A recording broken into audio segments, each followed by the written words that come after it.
आमच्या प्रभागात महिलांमध्ये ओबीसी महिला घुसडली सर्वसाधारण मध्ये आणि बैस बैस इथे बैस बैस खुर्चीवर बैस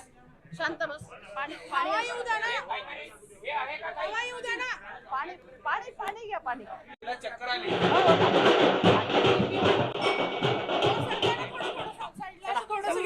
हा अन्याय आणि ही पद्धती भारतीय जनता पक्षाच्या पाणी घेऊन सगळं बेटा नाही सगळं ऐका तुम्ही ऐका बरं तुमचे लेकरं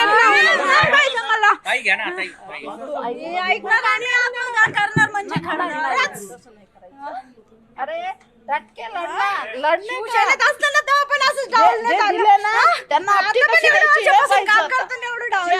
त्यांना कसं पाडायचं हे पाहायचं आता पैसा किती काय बघू आपण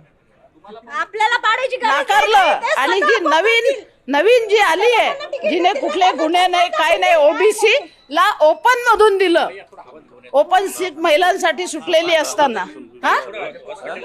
भाजपा बदललंय पैशावर चाललंय असं आमचं स्पष्ट आरोप आहे पैसा लो पैसा फेकावर तिकीट लेके जाओ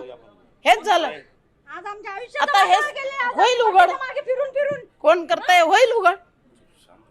पण ही पद्धती चुकीची आहे ना भाजप शिस्तबद्ध पक्ष म्हणून आतापर्यंत प्रसिद्ध होता पण ह्या निवडणुकीत हे चुकीचं ठरलेलं आहे कार्यकर्ते गुन्हे ज्यांच्यावर दाखल झाले 10 वर्षापासून मी पण केलं त्याच्या आधी मी पूर्वी जनसंघात सुद्धा होते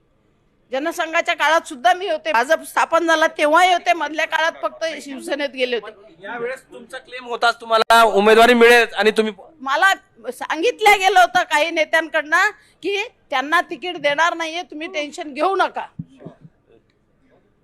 मग असं का घडलं वेळेवर तुम्ही किती टर्म तीन टर्म नगरसेविका आहे आणि तुमचं आणि माझ्या वॉर्डाचा त्या काळात मी एवढा विकास केला पाणी ड्रेनेज लाईन जो आपल्याला निराला बाजारचा ब्रिज दिसतोय तो ब्रिज रिटेनिंग वॉल आज माझ्या वॉर्डातले अनेक लोक तुम्हाला सांगतील की झोपडपट्टी झाली आपल्या वॉर्डाची म्हणून आणि तुम्ही त्यांच्यात काय बघितलं असं आणि कोणतं हे पाहून तिकीट दिलं आमचा हा प्रश्न आहे काय डेव्हलपमेंट झालेली त्यांच्या काळात हे शांत बस ग बाई